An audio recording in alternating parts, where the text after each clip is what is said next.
50 seafarers take to the skies. The more adventurous cruisers are flying into the unknown and high above Port Moresby get their last longing look at home, the QE2. Such a wrench leaving that familiar security.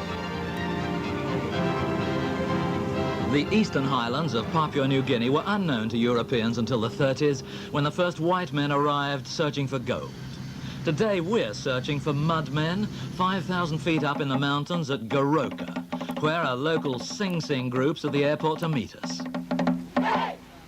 Strange to recall the first wheel that Papuans ever saw was on an aircraft.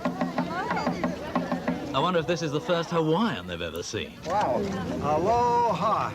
That means hello with love in Hawaiian. Islanders separated by an uncommon language. Means thank you in Hawaiian. I live in Hawaii. 3, 4, 15. 15. 15 grades, yeah. Do you speak any English? Yes. You go to School? Yes. Yes. What grade are you in? Grade 10. What do you want in the middle? you. Me? Yeah. Me? Okay, baby. Hey, you got it. Okay. Me? Yes. Great. Can I take my glasses off? This group's obviously done a bit of posing in the past, but 30 miles further into the mountains, the Asaro Valley receives few visitors.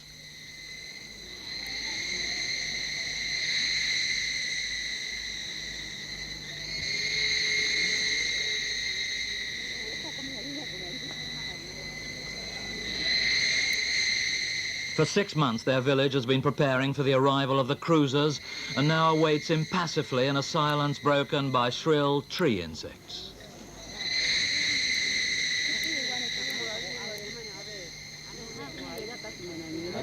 The long-awaited outsiders arrive. From such a collection of beings from another age, who knows what to expect? These aliens seem friendly enough, though timid.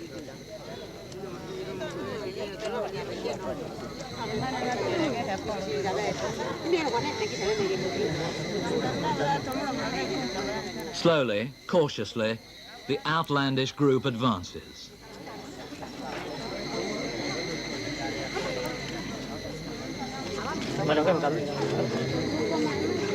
Here in the jungle, their costumes seem strange and sometimes, let's be honest, downright weird. They don't seem to bargain. What's more, they show a disturbing tendency to stand in front of villagers and talk about them as though they weren't here. They're very impassive, and it's rather disconcerting. Well, maybe it's because we don't make the effort. Then, from the forest, the mudmen. They don't do anything. There's no dancing or chanting or drumming. They just advance like shades of the dead. It's strange and disconcerting.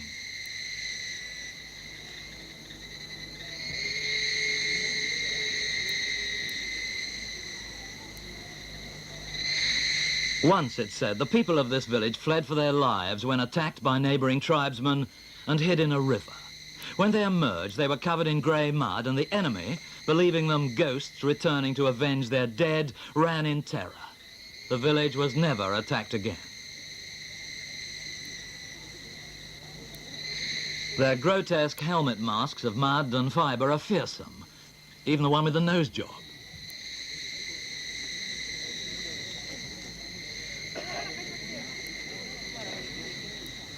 Cruisers, though silenced and uncertain, stand their ground.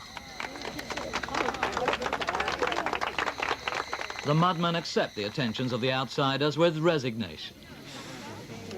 Posing, playing, even lending their helmets for photographs, though they're not always a very good fit.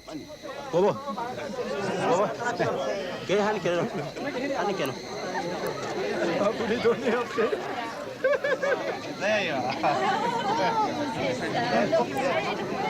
Katunga, Katunga.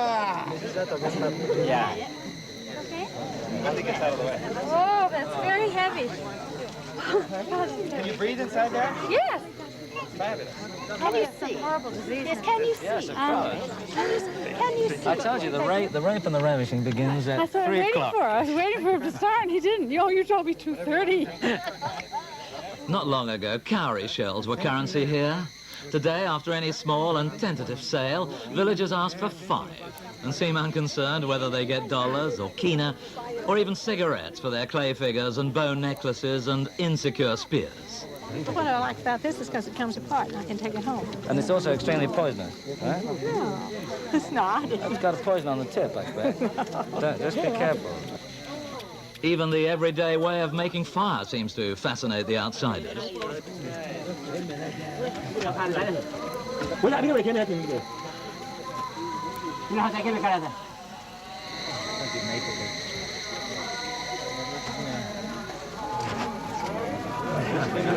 Yes, you never loved it.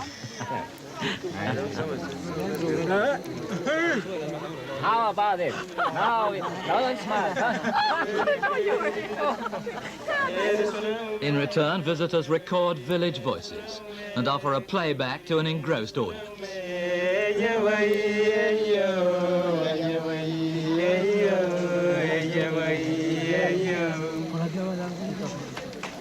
The mudmen's few possessions, their Stone Age skills, are displayed.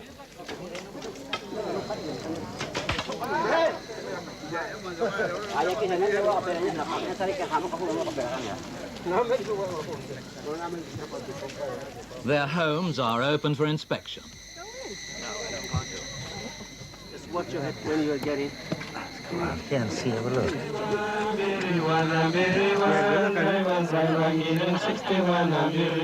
One way or another, the outlandish visitors make quite a favorable impression.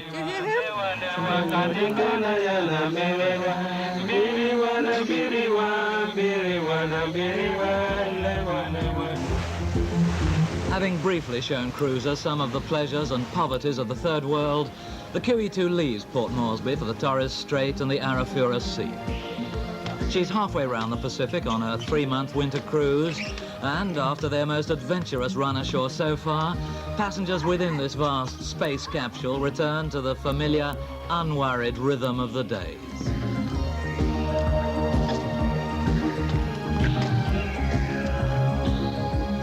We're near the equator now, and these sunny days are long and well-filled.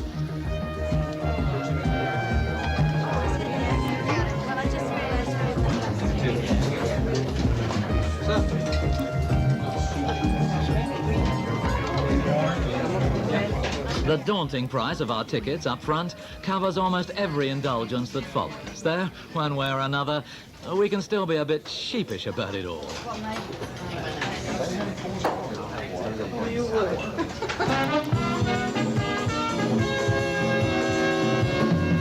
And at night, mud men are exchanged for feathered women, and we're back in the old routine.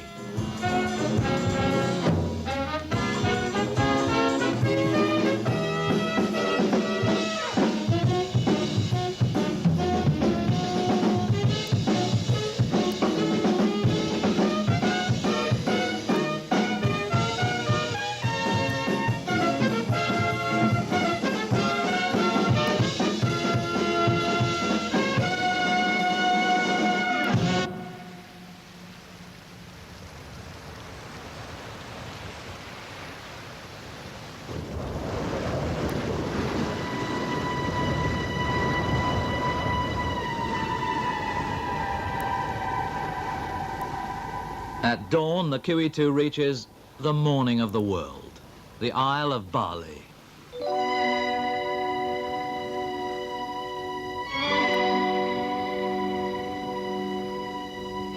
We've come jogging through the Java Sea, though without a salt cake smokestack.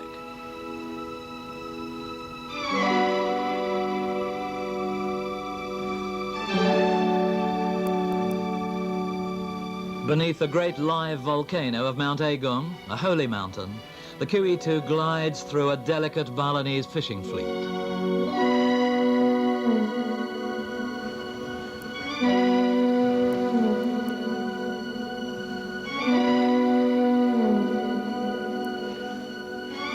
In this island, all things are beautiful, except perhaps the QE2. Trouble with white is, it does show the dirt. And she's not due for a wash and brush up until Hong Kong.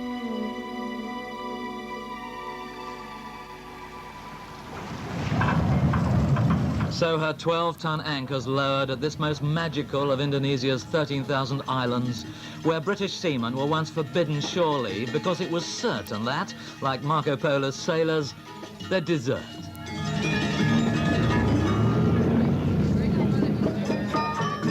Cruisers are greeted by the pervasive, haunting shimmer of the gamelan orchestra. The whole of Bali is bathed in a sort of enchantment.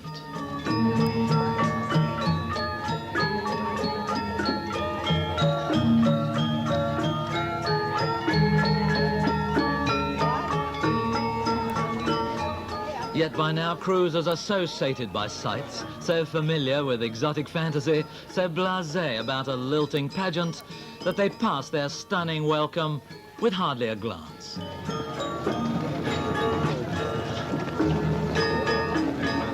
Up the road, another sort of welcome is less easy to pass. Yes, thank you. When the outside world first landed here with its dollars, some of serene Bali suffered an attack of tourist pollution. Right here. 81, we've already on 81.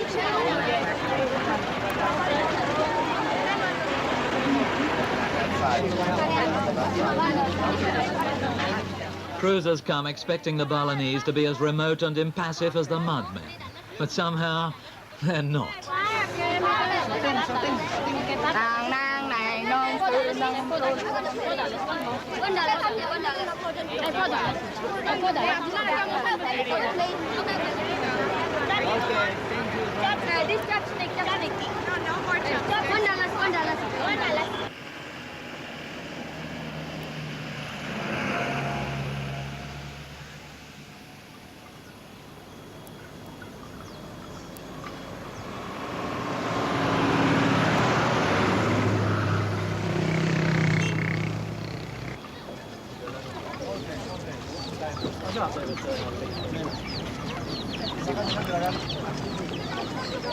This isle of 22,000 temples enjoys a creative culture so complex and sophisticated that visitors en masse do not blend into the landscape.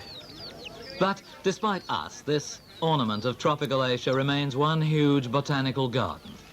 The mother temple of Besaki is, of course, not just a tourist destination. This is a funeral cortege without a body, here to register a death, to make an offering.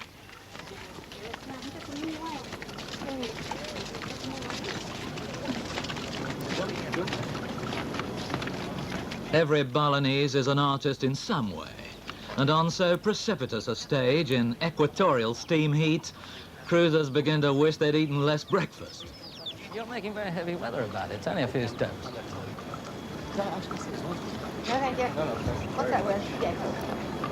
They're sweet, these kids, aren't they? They're getting a little more commercial. Aren't you?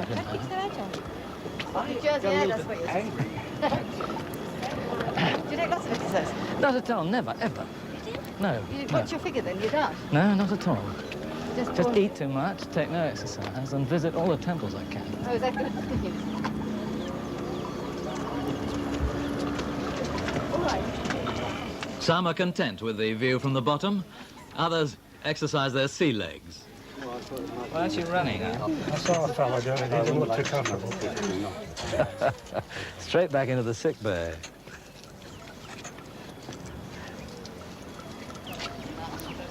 In deference to temple etiquette, some of those wearing shorts have hired ritual skirts, but manage to remain quite distinguishable from the Balinese.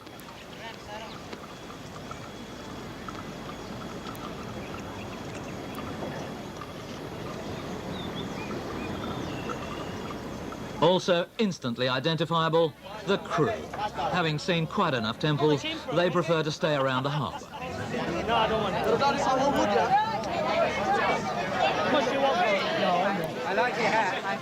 A few years ago, money had little significance in this barter economy, but today some of the Balinese have become more like the rest of us. Hey, when you looking, just looking. You want to give me a good price, I'll buy it. Yes, I give you 200.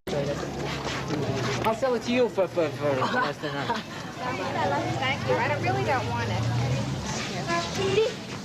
$3 for 2. I told you before, $3. Hey.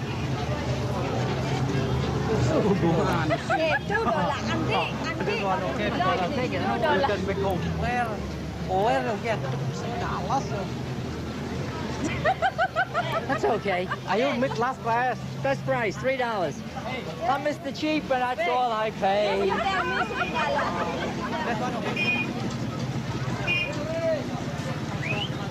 Even within this new and pushy commercial atmosphere, some of the hard sell is pretty irresistible.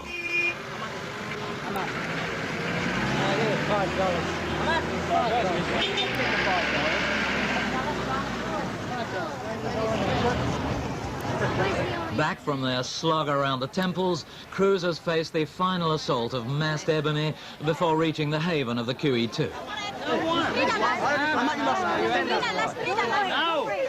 I don't want to fight anything. I bought a man here. How much? $20? No, too much. Too much. $20 too much. Australians do have their own brand of sales resistance. No money, mate, no money. What's wrong? I don't want nothing.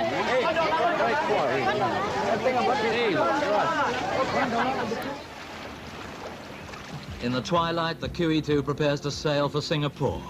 But salesmen's boats still bob around for business, for it's alleged that on occasions some soap or cigarettes, perhaps even a ship's mattress or a few towels, may descend on ropes, bartered for some desirable Balinese bric-a-brac.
Welcoming lions of Singapore, the Lion City, are tradition.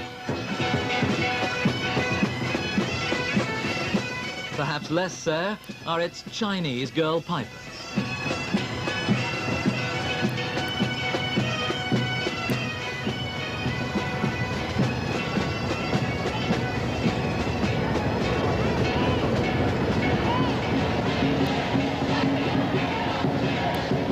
There's the baggage. We've got the baggage ashore. Are we ready to roll? Wait a minute. Where's your 6 men for inboard? In the usual organised chaos, some passengers are disembarking for good, while, as at every port, food's taken aboard by the truckload. Not bad for size, eh? Good. And as usual, Executive Chef John Bainbridge is on parade with his trusty knife, ready to accept and reject. Nice, eh? Red watermelon. Good. Go. How many of them we got? 400 watermelon altogether. Yeah. The tomatoes are going back. Yeah, nice.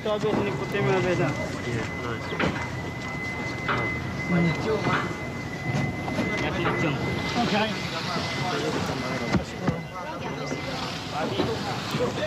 Right, I'll get some of the parsley. Where's that from? Australia. Australian parsley.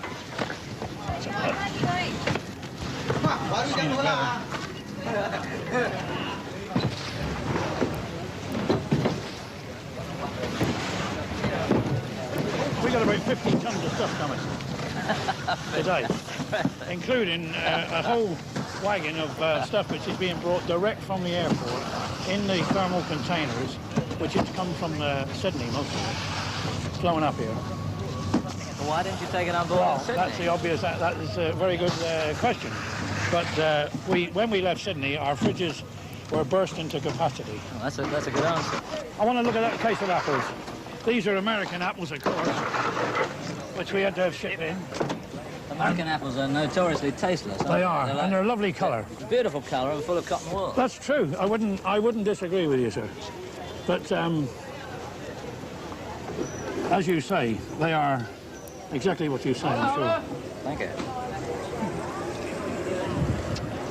Not bad. Not bad. Not bad. No. Yes, once in a blue moon, they're delicious. The QE2 gains a few tons of supplies, but loses a few tons of passengers. So this is all your luggage? Yes, sir. I mean, you're travelling light. Very light. Can you explain your system to me? Well, the system is that you put everything on the airplane, one way or another. But there are, how many pieces have you got? Well, there's only 20 pieces here. Hey, this is light. Now listen, notice, it says on one of them, the one with the peanut butter, it says next stop Cleveland. So we don't have to bother with that one. That's out of the way, yeah. What is this? I have to show you that. Wheat. Is that necessary? I have to show you the pattern because it's really It's a a golf golf club club cover. You put it over top of a golf club. But I use this like as a a wood. bedfellow. I see. What do you need this? But What is this for? Well, that's wheat, decor. Decoration. Just decor. Yeah, that came from New A Zealand. friend gave us that. I see. Get that all together. I bet your friend was very pleased to get rid of This it. is the moat from Tahiti. But it looks as though you're just going Look at this, you're look going on at a that. picnic. Tahiti. Never go anywhere without your royal water. You seem to have done yourself an injury. Have you? Injury. Yes. I am a basket case. Now, that's from climbing the temple. Then the man at the Golden Door cocktail party broke my metatarsal arch. He weighed just 250 pounds. Had his arms around the four girls. He steps back and me.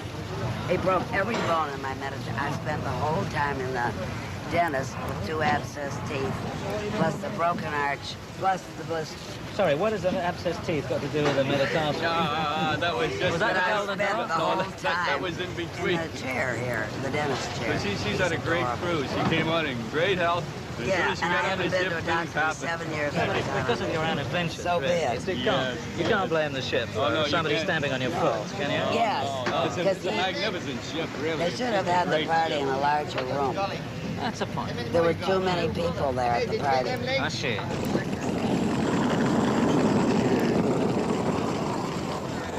Good luck. See if that goes out. I hope you make it. I think the chances are we will. Bye-bye. And there goes Mrs. Jones, slightly wounded but already booked for next year's cruise and heading towards her next catastrophe. There goes the liquor.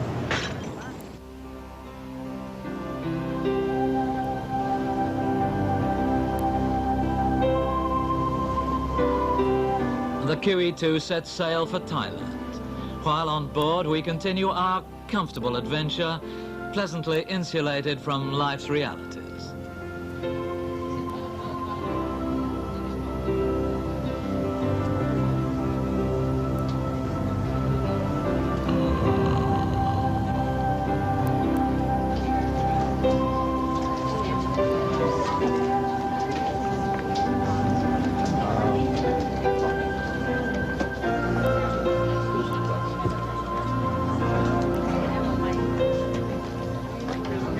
At sea, bridge is traditional, but since leaving Singapore, we've taken aboard new passengers and a new sound.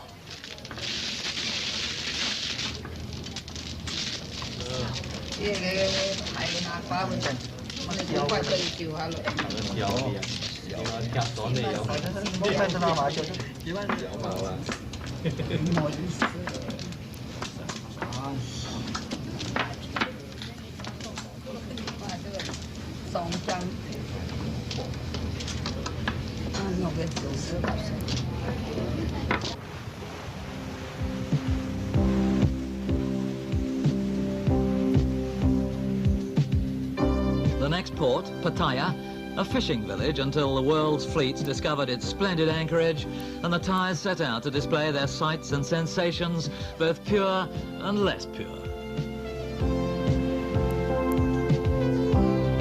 Stewards invest their tips in a casual street-side transaction, buying freedom on wheels. Pattaya's only a couple of hours' drive from Bangkok, but he's not planning to go very far. I won't give you my ID card. If you not give me ID, you have to give me a deposit. $20. I can't give you my ID card. Hey, Can't give you. Mine.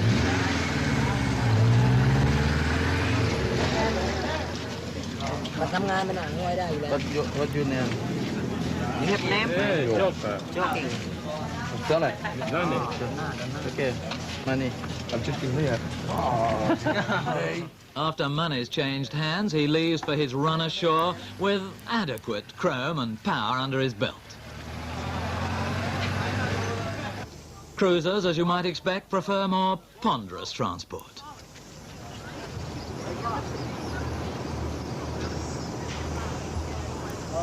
How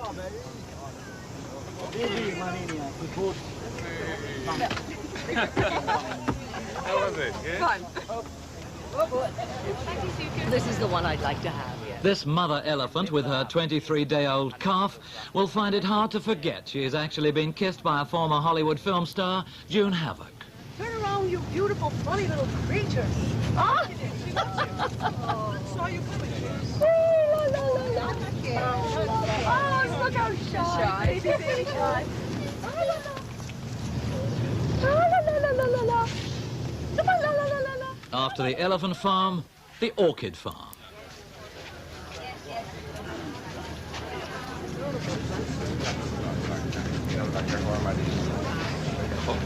US dollar.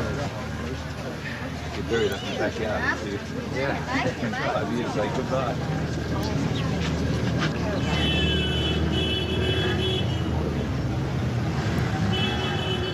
While back in Pattaya, everybody's cruising, and the crew are considering other Thai exotica.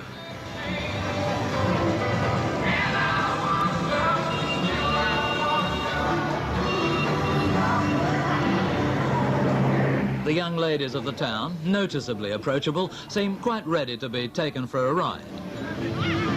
Now you see the significance of that steward's Kawasaki.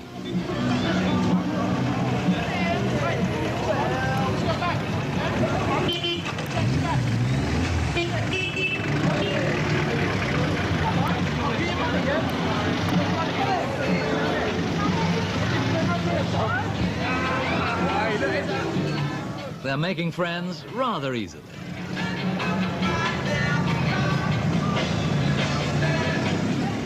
But the local dancing girls are prepared to keep people at arm's length.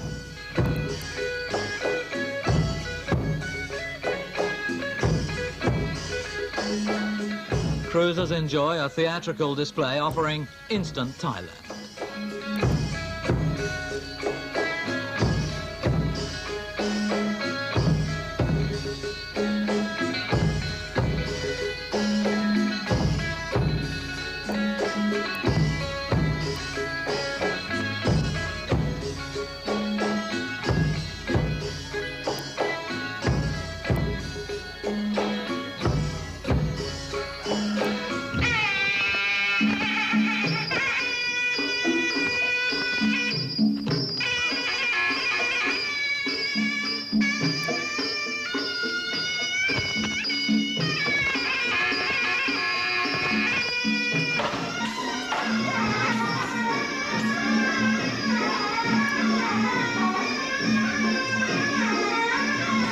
It's a varied performance, and a longish one, and the tickets are quite expensive.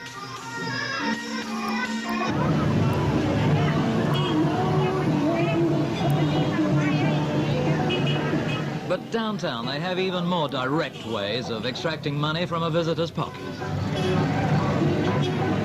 He's just checking his current account. And being Thailand, of course, not everything is quite as it seems. He's about to discover that pretty conquest is a fella. However, they're not all transvestites, surely. No, of course they're not.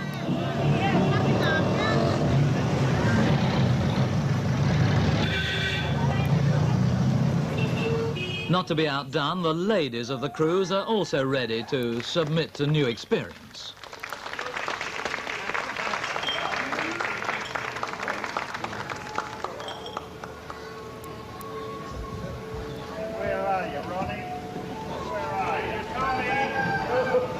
your belly.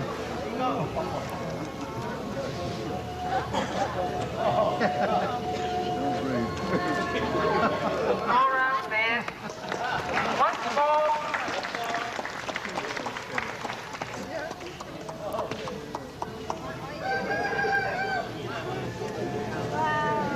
Oh, boy.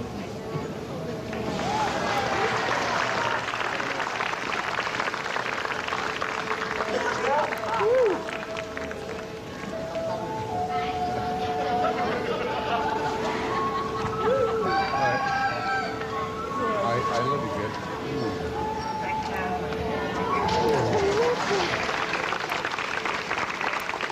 All this can lead to positively elephantine baby talk. You don't want a more elephant banana, that's much. With a buko banana. More, yes, well, all right. Joe. They don't have a dog. No, I haven't Hey. No, I need. Then there's a disco dance. This elephant's excuse me appeals to some of the less shy cruisers.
The bars offer every type of confrontation. ขวาออกส่วนชาติหินเป็นนักมวยถนัดขวาเจาะซ้ายออกลงกระมนแต่ซ้ายชาติหินแล้วเตะขวาลงกระมนเสียหลักตีขวาไว้ชาติหินเตะขวาตีแขนลงกระมนเตะพับเข้าแล้วจับคอของชาติหินเตะขวา With such an example set before a celebrating group of stokers, it's not surprising that one of them soon accepts the challenge. He's a well-set-up lad, and after all, these ties are all so tiny. Ladies and gentlemen, I would like to introduce you to the name of the boss of this competitor, this competitor for this program. Between red corner, Jim Davis from England. And blue corner, his Thai boxer, Kai On De Rung Sak. นักปักหลังทีเดียวเป็นนักมวยสัญชาติอังกฤษนะครับ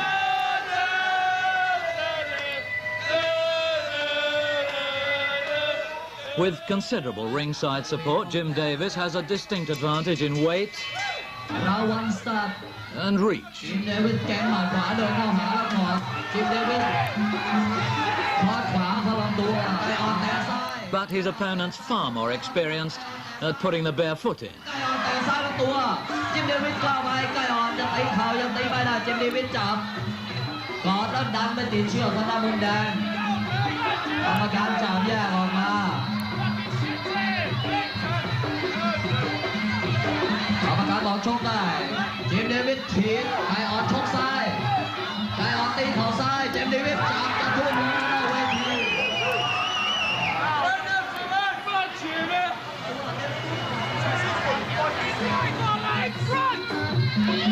ไก่ออนตีเข่าซ้าย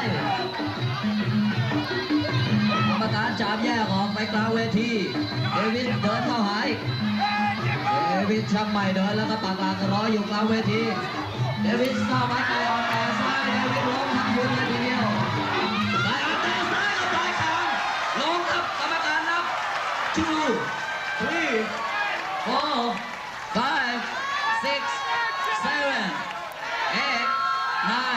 10แล้วก็ปรากฏว่าไก่ออนเดรุ่งศักดิ์ใช้เท้าซ้ายแตะเข้าปลายคางของเจมส์เดวิส เป็นฝ่ายชนะเราไปในกลางยกที่1นะครับใช้เวลา1 นาทีกับ 34.79 วินาที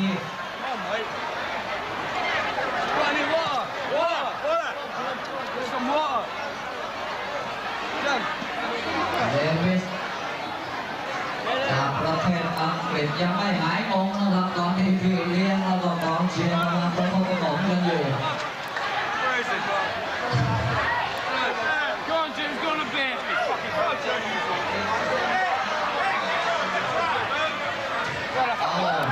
พี่เลี้ยงสูงเกินไปอาจารย์สูงเกินไปนักมวยคู่ต่อไปเป็นคู่ที่3ในรายการเป็นนักมวย2 ต่อ 1นะครับเพชรสิทธิ์บูดีน่าเป็นนักมวยชาย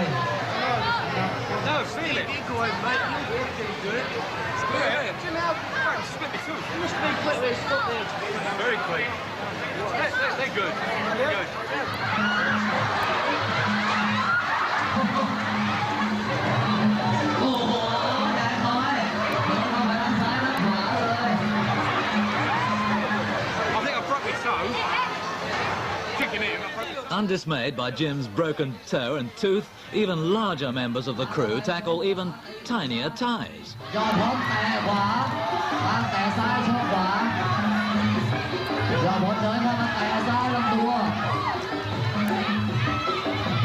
ยอดพลแตะขวาชกขวาก็ซ้ายคางทางตัวหมุนออกไป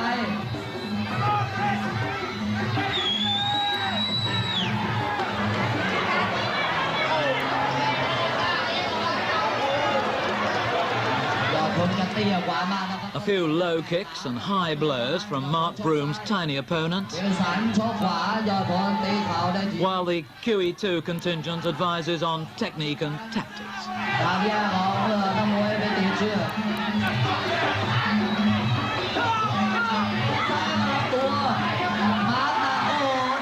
None of it works.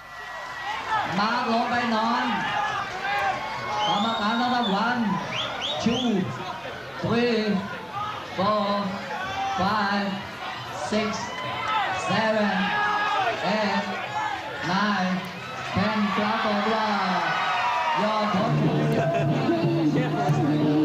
ขอเชิญยอดพลไว้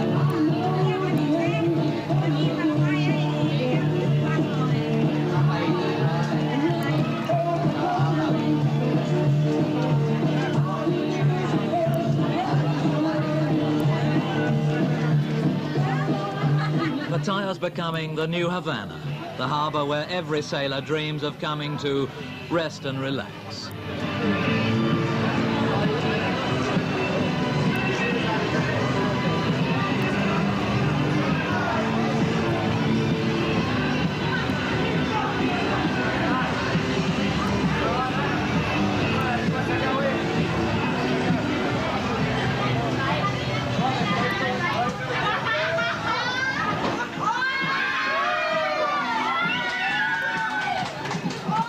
One way or another, it's a lively night out. Next day in the sunshine, it's the time for more innocent pursuits.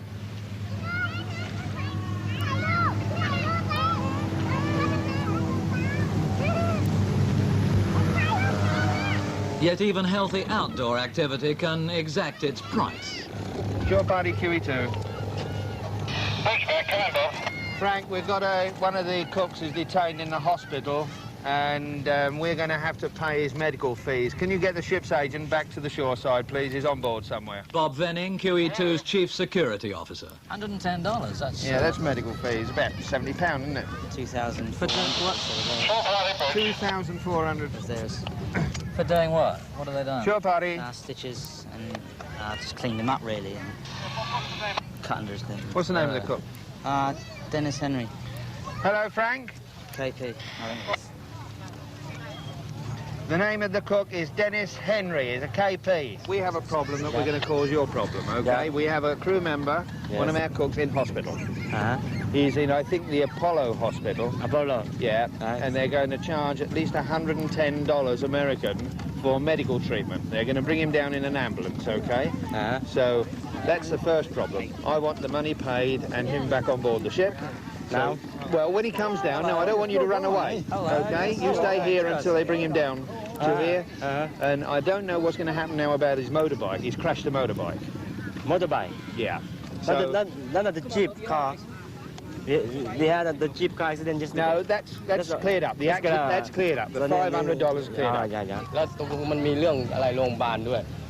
We still haven't sorted out the motorbike with the police. That's something. So they're sending an ambulance down here with the cook, okay, with a kitchen porter rather, okay. So it's there now here. So we want to get him back.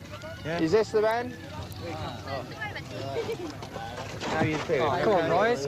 Well, we'll get you back on board, okay? Right. The rest of the things we'll sort out. What's happening about the motorbike? Tour party QE2. Okay, we've got an injured crew member coming back on number 12 launch, okay? He's had a motorbike accident, but he is walking wounded, so I've told him to go straight down the hospital. Okay. This is the doctor report. Doctor's report, okay, fine. And that's his medicine, you say? Yes. If we give you that back, we get a rebate. We've got plenty of medicine on the ship. No, just keep it. You keep it back, but I will not give you the money back. We saw last year at one incident, I saw a little lad of about 17 with a 1,000cc bike trying to kick it over in the main street. He wasn't successful, and eventually he went and got his money back, which was just as well. Another one went through a plate glass window. Yeah, another one ran under a truck. We had one man here for a month in a critical condition, and eventually we had to fly a nurse out from England and bring him all back at Cunard's expense, of course. Good Lord. We're responsible for getting them back home. Now, how did you do yesterday when they had their run ashore? They had a whole day. They've had a day and a half now. Yeah, we've done so far well. What's the So casualty list? Yeah, only 5 yesterday. We had a couple who were detained by the police because of arguments with the local people who hire cars and things like that. But we only had 5 reports to the hospital as having come off motorbikes. Nothing serious, thankfully, but you've probably got another couple of dozen who've just skinned elbows and won't go down to the hospital anany. Yes.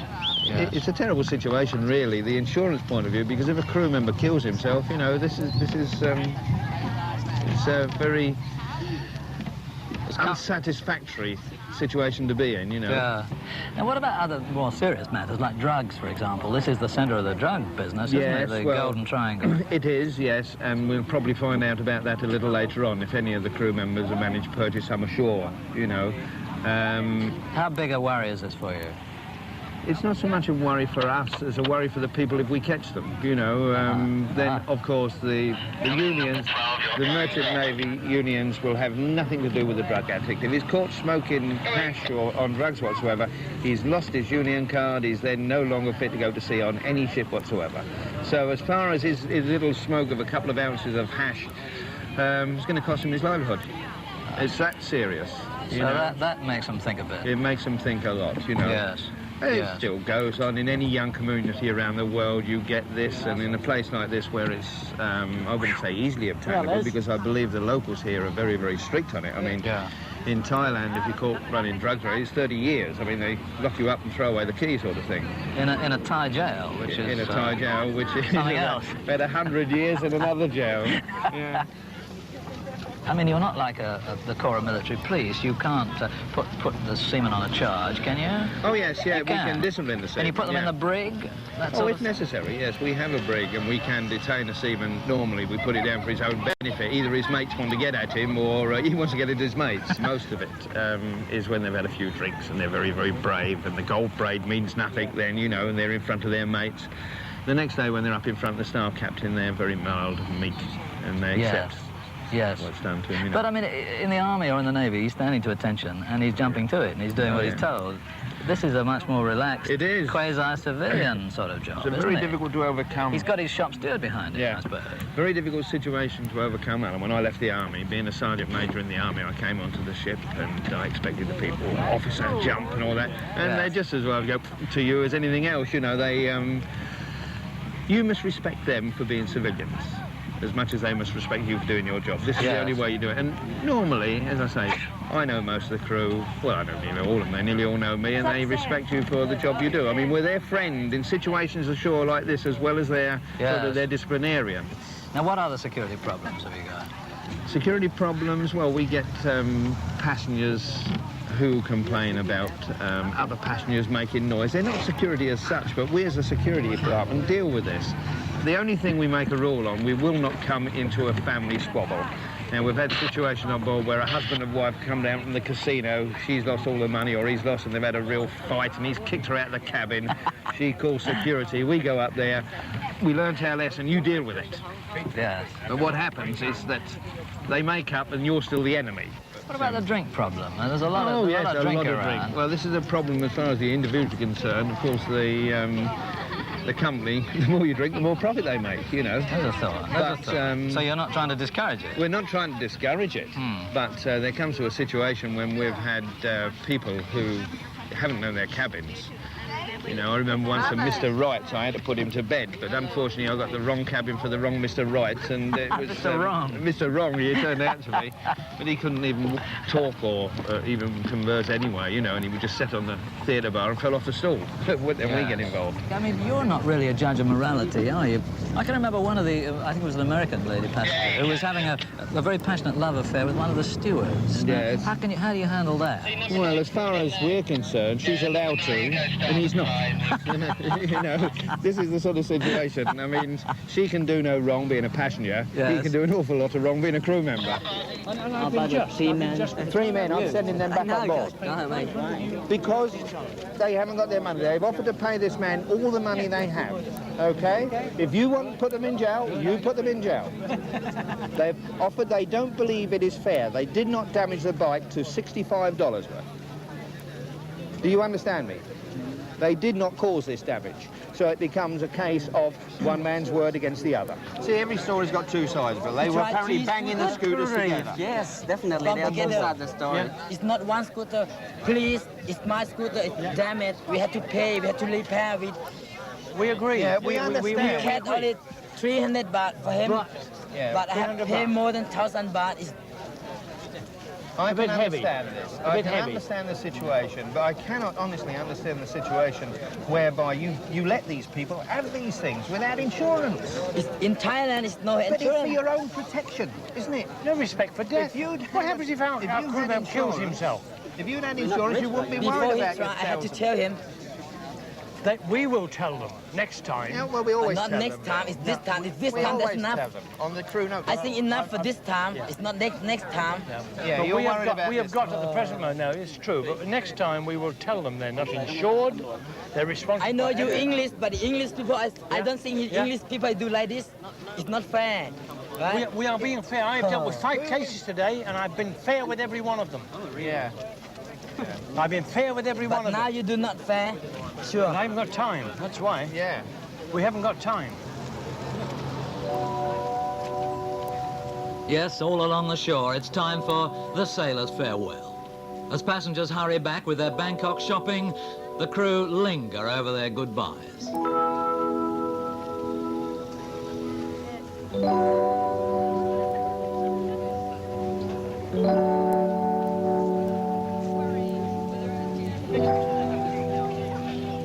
So, what's the aftermath of last night? How are you feeling? Broken toe, split tooth, and a headache. Yeah, where's the tooth? Can I see? Yes, it's black. You're gonna get it fixed on board, eh? Well, I have to, yeah. How did you break your toe?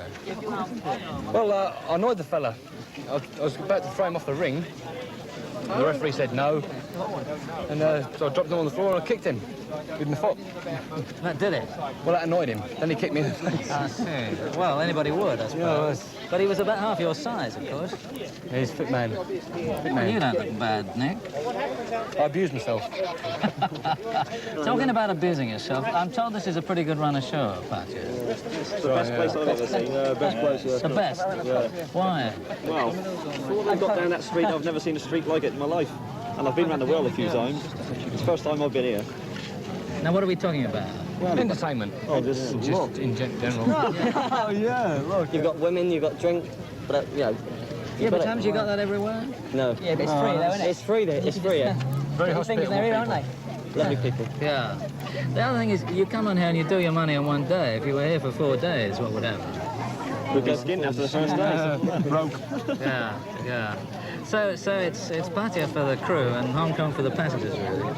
No, Hong Kong's a good run ashore. Is it? Oh, yeah.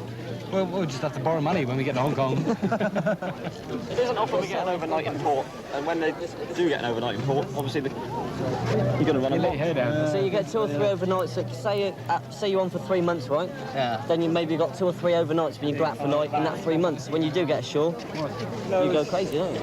My wife shouldn't know about this. She thinks I'm working. But she's going to see you getting a kick on the jaw. Is that all right? That's good. Yeah, she'll love that. She enjoys me getting knocked about, and as long as I'm earning the money and sending it home, she's quite happy. But no girls? No. Wherever she goes, the QE2 has considerable impact upon those ashore and is not easily forgotten.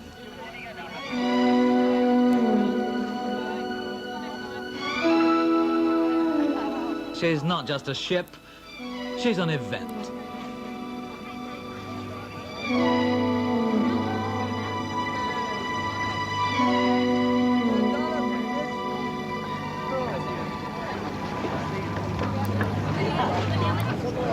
Don't forget you're serving my cornflakes tomorrow.